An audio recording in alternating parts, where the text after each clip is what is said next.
Hey, what's up YouTube? What we got going on here is some spray foam insulation. If you're finishing your basement, I highly recommend you doing this to seal up your rim joists. Or you can sill plate pockets, whatever you want to call them. It's about an 8-inch by 16-inch cavity that a lot of air, dust, and pests can get into your basement. A lot of people will just roll up some insulation and stick it up in there. If you're going to put a lot of money into your basement room, then I would do it the right way. And what we're going to do is, we got this System 200. I believe they have a 100, 200, and a 600. Basically, that's what the square footage it covers at 1 inch thick. So I should be able to go all the way around this room a couple times. You spray about 1 inch at a time, let it dry for at least an hour before you can spray a second coat. You can make it as thick as you want. You can just only spray 1 inch at a time and wait an hour minimum before each coat. Pretty much, this is pretty simple.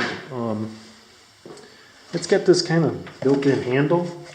So you can kind of pick it up and move it around, which you're going to have to do because you only get about 15 feet of this cord right here, or hose.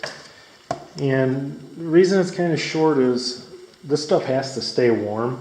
One of the biggest things with this, your room and temperature of the tanks, everything needs to be at about 70 degrees. That's optimum.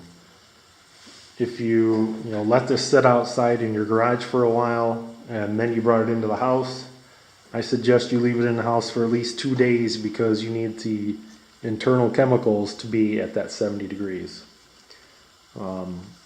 These tanks were not left outside, they weren't left out in the garage. They've been in the house for a couple days, so I know they're pretty much up to temperature. But if the hoses were longer, then the chemicals would actually kind of cool down before they exit the gun. If you have a professional come to your house and do it, they actually have heated hoses. And they have maybe 100 to 150 feet of hose. And it's going to cost you a lot of money. This room is like 14 by 20. If the walls were all studded and it was ready to be insulated, you're probably looking at about $2,500 to $3,000 in spray foam.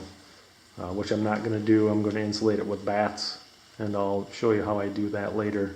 I'll give you an R26 in these walls when I'm done. So if you never used one of these kits before, it's pretty simple. The hoses actually come pre-attached to the tanks. It does come with a wrench, and I do suggest you tighten them just in case they've loosened up. These are actually nice and tight still, so I didn't have to do anything. And then you got a valve on each tank, and open up the valve about, I think it's maybe 3 turns, 3 full turns. You don't want to open it up any more than that. It's 1, 2, 3. So 3 turns on each valve.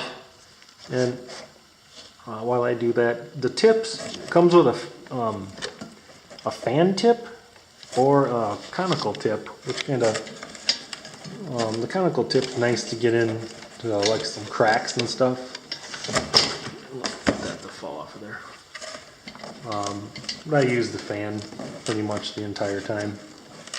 So 3 turns there. And you can see the solution starting to come through the hoses. And on the gun, you have this on-off switch. You're going to switch it over to on. And then I'll just show you here real quick.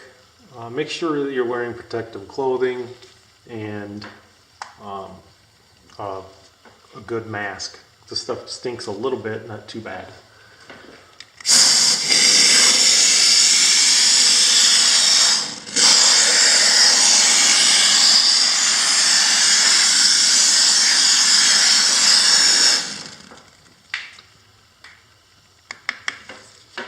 And that's about all there is to it. You want to spray around the outside first and then the inside. Don't just spray around the outside. Like let's say you spray around the outside of each one and work your way down. Don't do that because the foam on the inside or the middle actually keeps it will expand and keeps the other foam pushed into the cracks. If you just kind of picture frame it and then do the next one, that foam will actually come away from the cracks. So don't do that. Make sure you do each one individually. And that's about all there is to it. I'm going to put my mask on and go ahead and do them all, but hopefully this video helps you guys out. If you even if you're not finishing your basement, just go around and do those. That 200 kit should probably do I think this is about a 1,600 square foot home. It's a ranch, and it should pretty much do the whole thing. Well, like I said, I'm going to do a couple coats, 1 inch at a time, and I'll be ready to stud some walls. Thanks for watching.